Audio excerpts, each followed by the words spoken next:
Abriu lá 2 Coríntios capítulo 5. Quero ler com você dos versos 14 ao verso 1. Diz assim: Pois o amor de Cristo nos constrange, porque estamos convencidos de que um morreu por todos.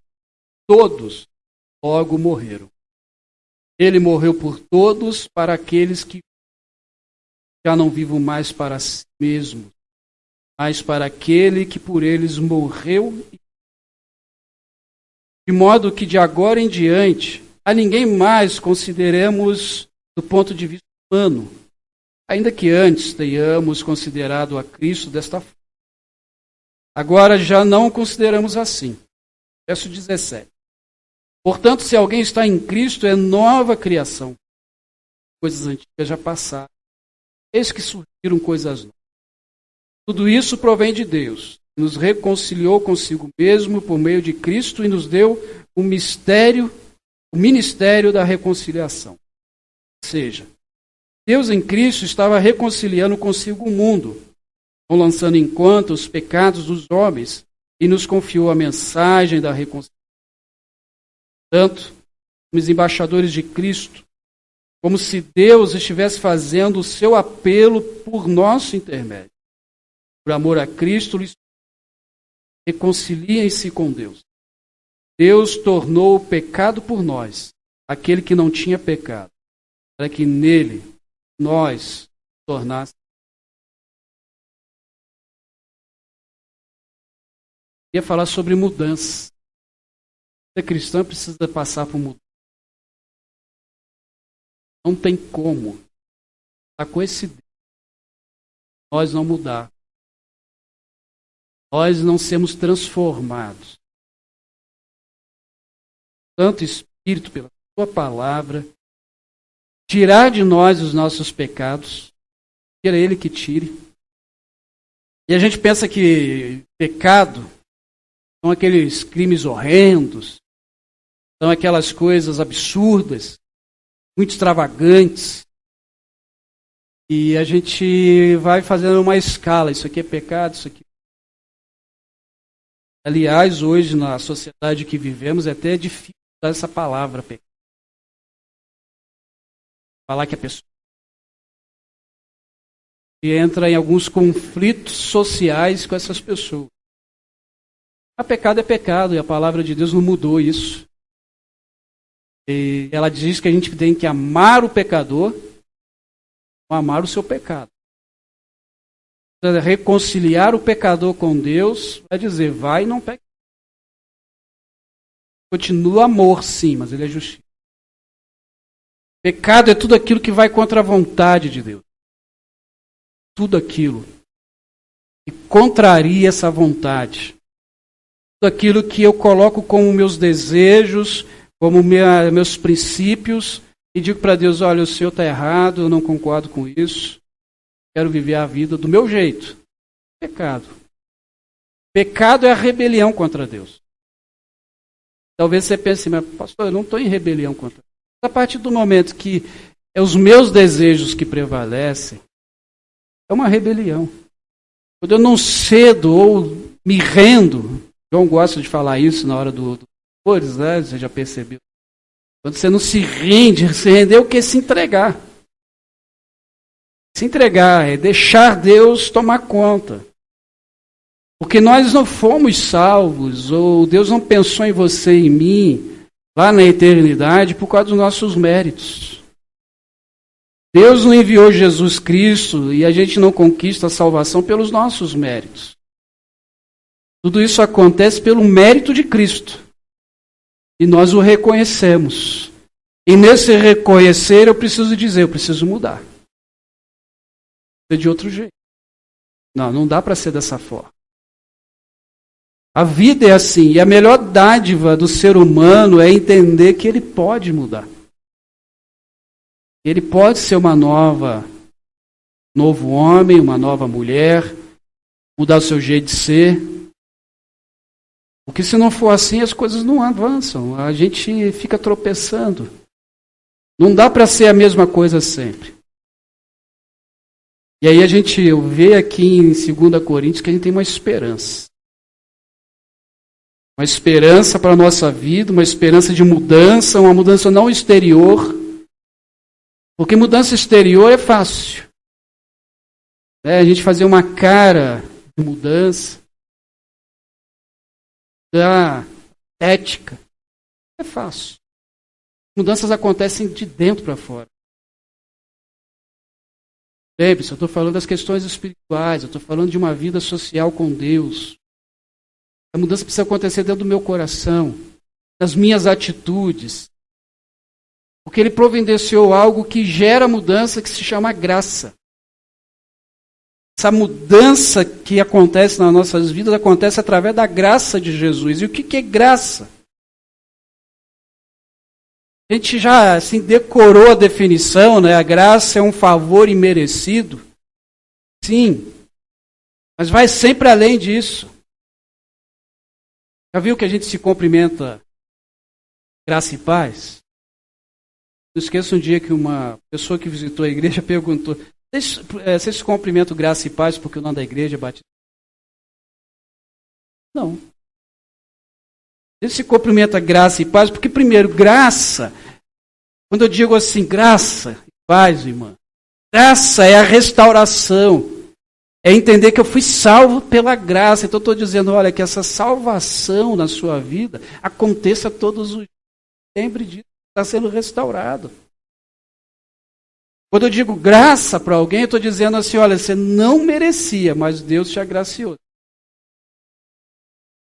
Eu digo graça, olha, lembre-se que alguém morreu na cruz por você. E a paz? A paz é o resultado dessa graça.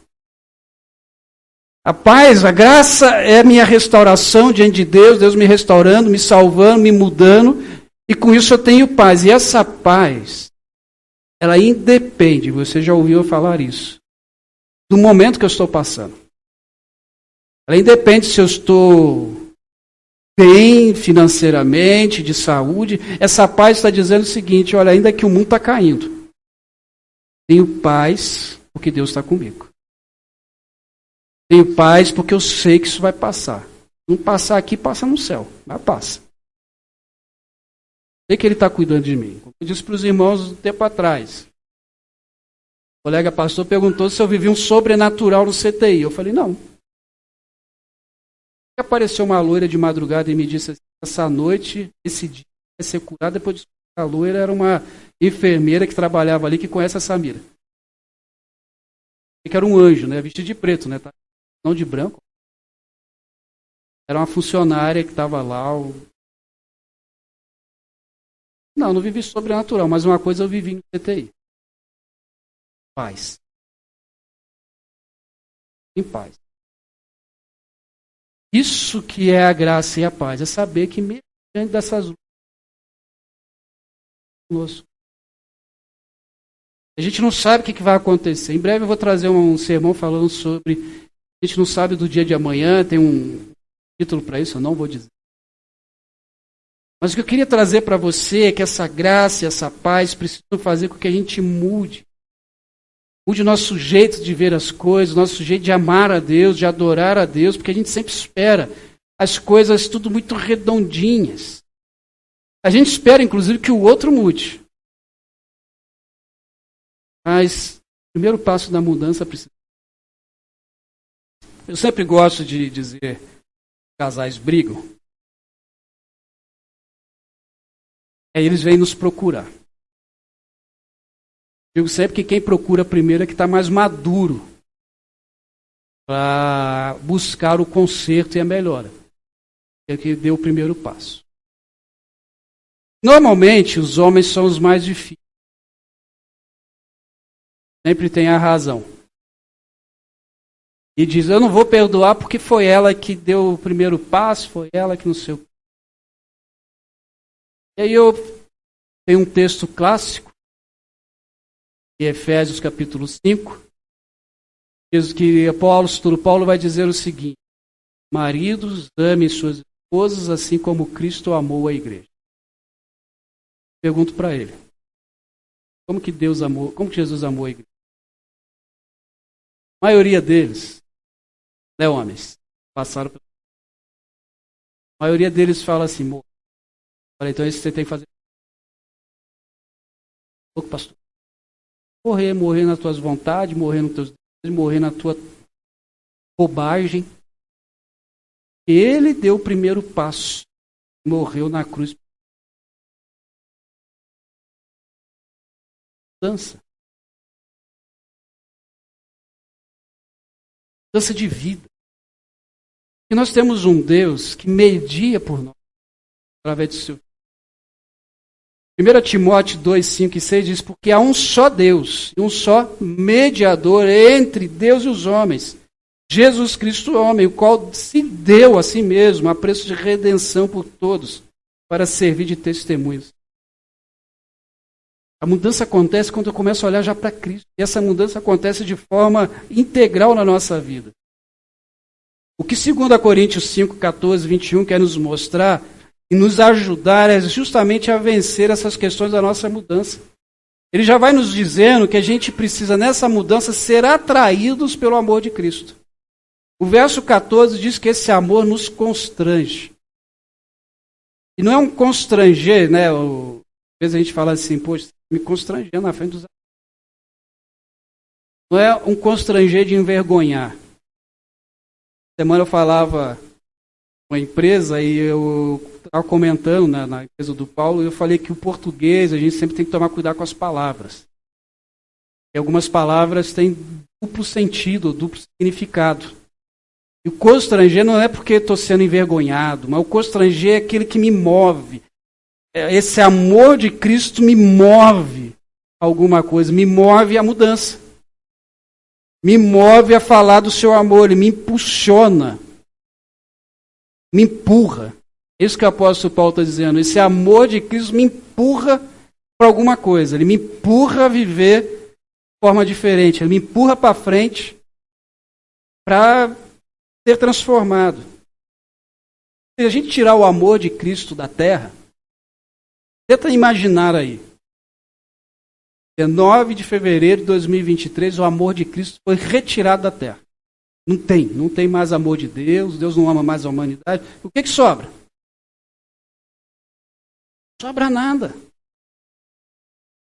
Só vai sobrar destruição, tristeza, rancor, ódio.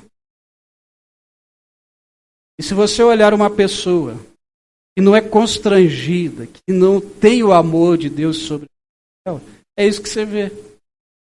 É uma pessoa rancorosa, uma pessoa que odeia, uma pessoa cheia de tristeza. É justamente o que acontece com uma pessoa que não tem uma mudança por causa desse amor de Deus. Tem vários textos, e a gente poderia citar aqui até várias pessoas que passaram por esse amor e mudaram. Está lá em Lucas. Capítulo 19, de 1 a 10, eu não vou ler todo o texto. Você conhece a história que é a história de Zaqueu. Zaqueu, aquele homem que queria ver Jesus passar, o texto não aprofunda muito como que ele ouviu falar de Jesus e sabia que Jesus ia passar por ali. E conhece também, ele era publicano, cobrador de impostos, ele não era uma pessoa benquista pela sociedade, principalmente pela sociedade dos judeus, os israelitas, porque ele era um traidor da nação, ele trabalhava para Roma, e ninguém ia deixar ele passar. Sobe naquela árvore não é só porque ele é baixinho, não, é porque ninguém deixou ele chegar na frente. E Jesus sente, e a única explicação é essa, que Jesus sente naquele homem um desejo de mudança. Você lê o texto, tinha uma multidão. Como que Jesus só olha para Zaqueu? Não olhou lá para Maria, não olhou para o seu José, não olhou para Zaqueu. Ainda olha para Zaqueu e diz, Zaqueu, hoje eu vou estar na tua casa. Eu vou almoçar lá, ou jantar. Vou na tua casa. Eu desce depressa. Chega Jesus na casa, não sabemos o que aconteceu lá. A gente pode deduzir que a conversa de Jesus, ou os ouvidos de Jesus, que às vezes Jesus nem falou muita coisa. Aquela casa, Zaqueu, naquele momento que recebe Jesus, ele está precisando ter uma mudança, ele foi impulsionado por esse amor, ele foi constrangido por esse amor. E no verso 10, Jesus diz: pois o Filho do Homem veio buscar e salvar quem estava perdido. Ele está dizendo para Zaqueu. Zaqueu se conserta com Deus. E diz: se eu roubei, eu vou devolver 4 vezes. Eu roubei não, ele sabia que tinha roubado. E mudou completamente. Ele esteve na presença. Deus viu. Na pessoa. Quando o verso 10 diz que o Filho do Homem veio buscar e salvar quem estava perdido, a palavra perdido aqui, ela não significa literalmente alguém que está condenado. A palavra perdido aqui, ela significa alguém que está no lugar equivocado, ou um lugar errado. É como se Jesus estava dizendo: olha, Zaqueu estava andando por um caminho errado e agora ele acertou o caminho dele.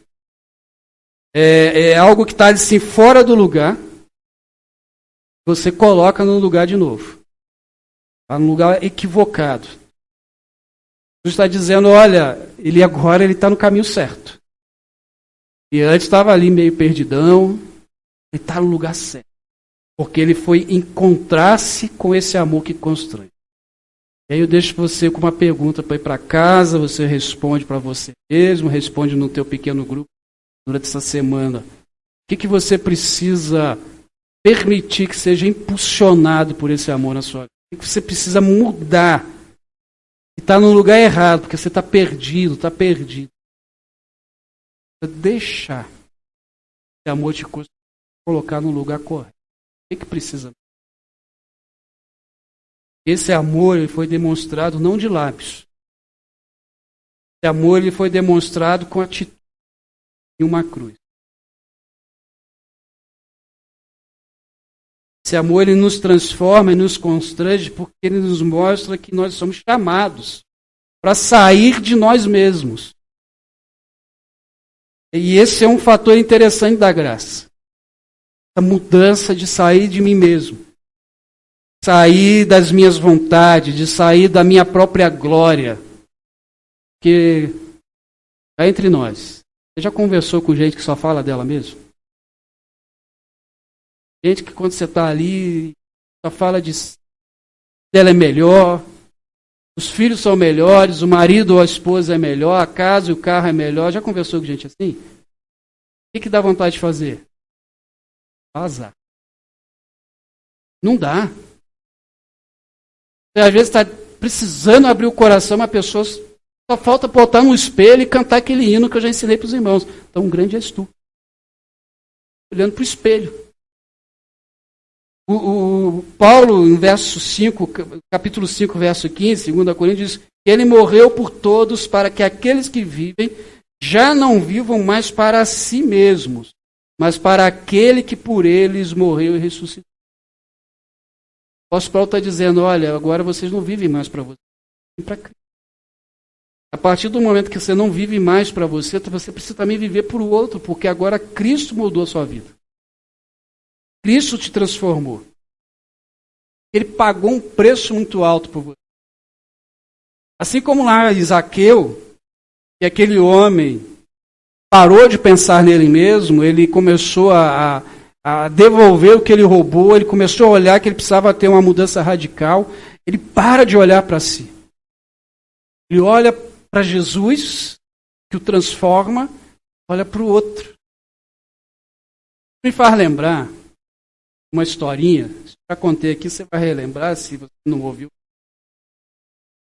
E um garotinho, que a mãe fez o doce preferido dele.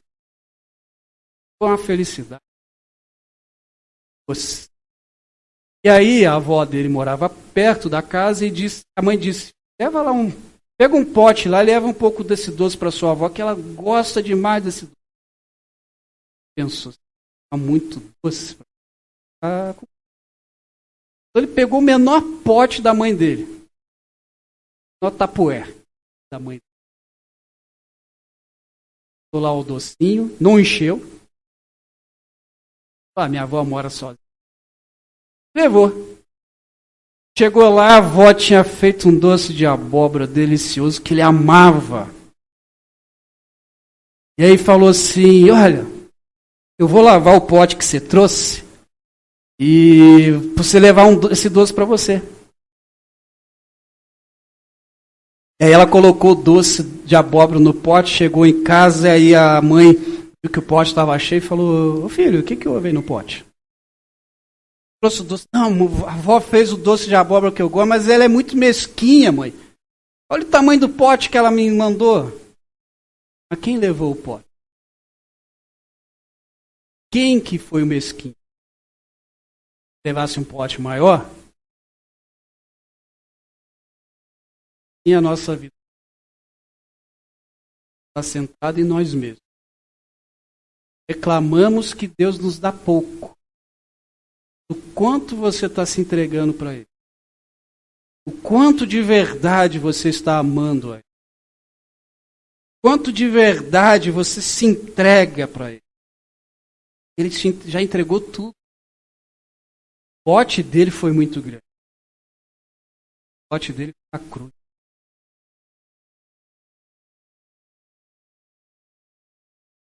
Jesus disse, não julguem para que vocês não sejam julgados.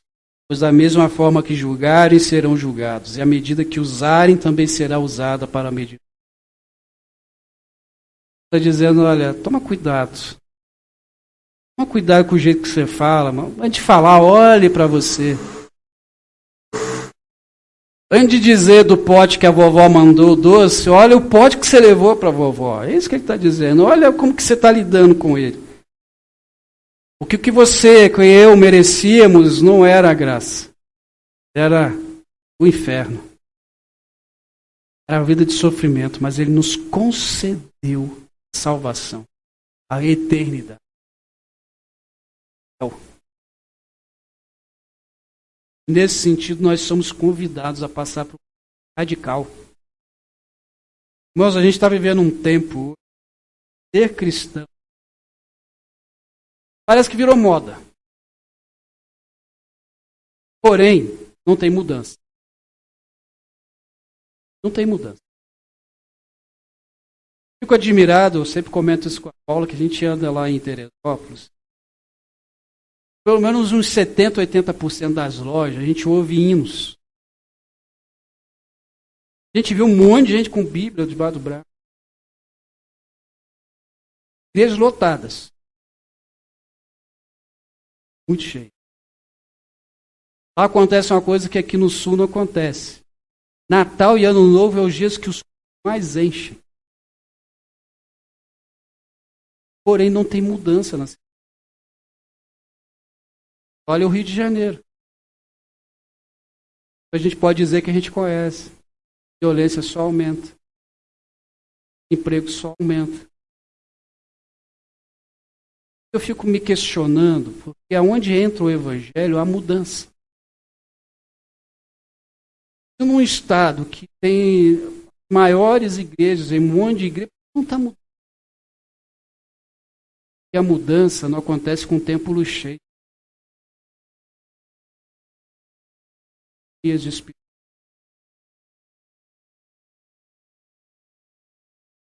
Templo cheio, fácil. Recentemente conversava com um colega, a gente conversando das nossas igrejas. A gente foi comentar de outra igreja, pô, mas ela está enchendo. Falou, se você é igual lá, ela vai encher. Por quê? Ele disse assim, eles só falam aquilo que o povo quer ouvir. Mete aquilo, Deus não está prometendo. Inchar. O apóstolo Paulo diz que assim, se alguém está em Cristo, nova criação, nova pessoa. As coisas velhas passaram. E eis que tudo se fez e continua fazendo novo. Eu acho interessante que Paulo diz assim, olha, se você está em Cristo, não é um esbarrão com Cristo, esbarrei com Cristo. Não, estar em Cristo é permanecer. Estar em Cristo é Eu caminho com Ele, eu ouço dEle, eu leio a palavra dEle, eu oro, eu jejuo, eu busco a presença de Jesus, eu estou em Cristo, Cristo está em mim. Paulo vai dizer, se não me falha a memória em Gálatas, que ele tem as marcas de Cristo. Logicamente, ele vai falar ali sobre as torturas que ele passou, as chicotadas que ele passou por causa do nome de Cristo. Mas ele está dizendo, olha, eu estou tanto com Cristo, eu estou marcado. E Paulo está dizendo aqui no verso 17 é o seguinte, quem está buscando a presença de Cristo tem vida transformada, vida mudada. Não tem como ficar o mesmo jeito. Tudo já se passou. Ele busca agora algo novo. Isso me faz lembrar de uma pessoa que certa vez me procurou. Estava vendo uma propaganda de uma cerveja na TV. E a gente conversando, ele falou assim, pastor, eu vi aquela propaganda, deu a vontade de tomar. Eu falei para ele, não tomou por quê? Porque Cristo mudou minha vida, não me satisfez. Venceu. Se fosse antes, pastor, se fosse antes, tinha comprado engradado daquele anúncio. Cristo não só ficou no desejo, passou. Nova criatura. Que era velho, no caso dele, agora ele busca o que é novo. Paulo está dizendo que essas mudanças passam pela cruz. Nossos desejos. Pastor, então eu não posso desejar mais nada? Não, não é isso. Mas ele está dizendo, olha, tem desejo que você precisa pautar e colocar na balança da cruz. Será que esse desejo aí está mais para a carne ou mais para... Por exemplo, o irmão tinha o desejo de tomar lá a cerveja e disse, não vou tomar. Eu tenho o desejo de comprar uma casa. Qual dos dois que é pecado? Ou melhor, qual dos dois que não está correto? Para uma casa, será que é um ruim? Depende. Posso sacrificar um dia que eu não tenho. Na verdade, não tem. Então tem desejos, inclusive o salmista, no Salmo 37, diz que a gente, quando confia no Senhor e coloca os nossos desejos nas mãos dele, ele nos abençoa e nos atende. Paulo está dizendo, olha, somente quando eu creio em Cristo, quando eu ando com Cristo, eu tenho uma vida transformada, minha vida muda. Ele está dizendo, olha, essa mudança precisa ser nessa confiança, igual de uma criança. Confia, se rende, que se coloca diante dos seus pais em obediência, sabendo que é eles que cuidam dele. Me faz lembrar de um fato que ocorreu com Jesus lá em Lucas capítulo 18, 15 e 17, que diz assim, o povo também estava trazendo criancinhas para Jesus tocar, e ao verem isso, os discípulos repreendiam os que tinham trazido. Mas Jesus chamou a si as crianças e disse, deixem vir as crianças, e não as impeçam, pois o reino de Deus pertence aos que são semelhantes a elas. Digo-lhes a verdade, quem não receber o reino de Deus como uma criança, nunca entrará nele. E aqui Jesus não está dizendo, olha, vocês precisam ser imaturos como uma criança. Não, ele está dizendo, olha, precisam ser como uma criança que olha para o pai e confia que o pai vai trazer o pão, que o pai vai trazer coisas boas. Não chegar diante de Deus de forma inocente, confiante, sabendo que ele que guarda, que protege e que é companheiro. E às vezes a gente chega diante de Deus brigando, exigindo. Eu achei interessante num acampamento que duas crianças brigaram. Estapearam lá. Daqui a pouco estavam já resolvidas brincando. Eu fiquei pensando, se fosse dois adultos. E se fosse eu e você, o que ia acontecer? Querido, nós estamos em processo de mudança. Disse anteriormente aqui que a gente tinha que andar uma placa escrito em reforma. Serviço não concluído. E só vai estar concluído no dia em que o Senhor falou, está na hora de no soar da última trombeta e a gente for arrebatado. A gente vai mudar de vez. A cada dia eu preciso mudar. Alguém que diz assim, eu nasci assim, vou morrer assim, eu não mudo, tem que rever suas perspectivas. Por isso eu convido você à mudança. 2 Coríntios 21, 5, 21, e aqui termino, diz que Deus tornou pecado por nós, aquele que não tinha pecado, para que nele nos tornássemos. Ou seja, Jesus morreu por você, para que você tivesse mudança, transformação, ter uma nova criatura, ter um novo filho e filha de Deus, um novo homem, uma nova mulher que a sociedade lá fora procura. As pessoas não querem ver mais aqueles que vêm para a igreja só com Bíblia debaixo do braço. Já foi tempo. Me lembro. Você que tem um pouquinho mais de caminhada cristã vai lembrar também. Qualquer pessoa carregasse uma Bíblia debaixo do braço, fosse comprar fiado no...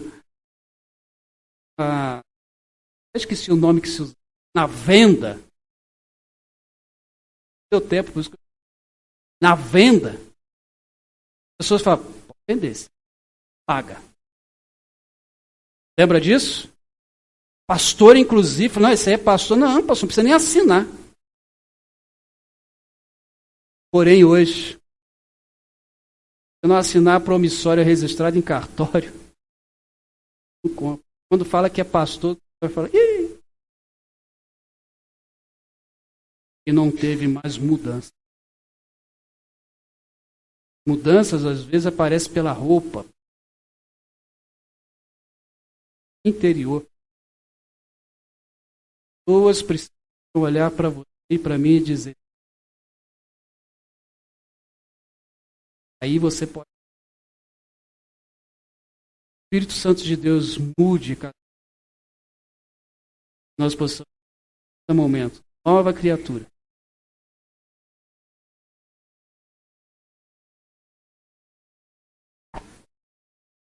Queria convidar você com seus olhos fechados, nesse momento, colocar diante de Deus. Precisa mudar na sua vida. O que não está condizendo com a sua vida? Talvez sejam a forma de você falar, então peça a Deus que mude seus lábios. Tenha lábios que tenham a proferir palavras abençoadoras. Mesmo que você precisa levar diante de Deus para mudar agora sejam vícios. Esses vícios não falam somente de drogas, nem só de bebidas, talvez a pornografia. Qual que tem sido os vícios que entrega? E você sabe que você... Pai, em nome de Jesus, temos colocar diante do Senhor a nossa vida, pecados que te ofendem, pecados que se rebelam contra o Senhor. Perdoa, Senhor, os meus pecados. Perdoa, Senhor, o pecado que cometemos.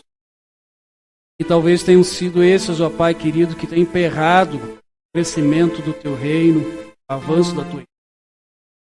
Mas hoje é um dia de mudança. Hoje é um dia de novo. É um dia de novas criaturas. Um dia, ó Deus, em que o Senhor está fazendo algo novo na vida dos Teus filhos e filhas nesse momento. Por isso, Pai querido, nós não queremos somente ver uma igreja cheia de pessoas. Nós queremos ver uma igreja cheia de pessoas cheias do Espírito Santo. Tão cheias, ó Deus, que mais nada do mundo vai ter condições para entrar. Tão cheias, ó Deus, vão estar transbordando para outros, pois a mudança em Cristo faz com que a gente saia de nós mesmos. Por isso, abençoe o Teu povo nesta noite. Mude, Senhor, corações, mude famílias, mude casais, mude filhos. Conceda-nos, ó Pai, uma semana cheia da Tua graça e do Senhor. Teu amor nos constranja, Senhor, nos impulsione.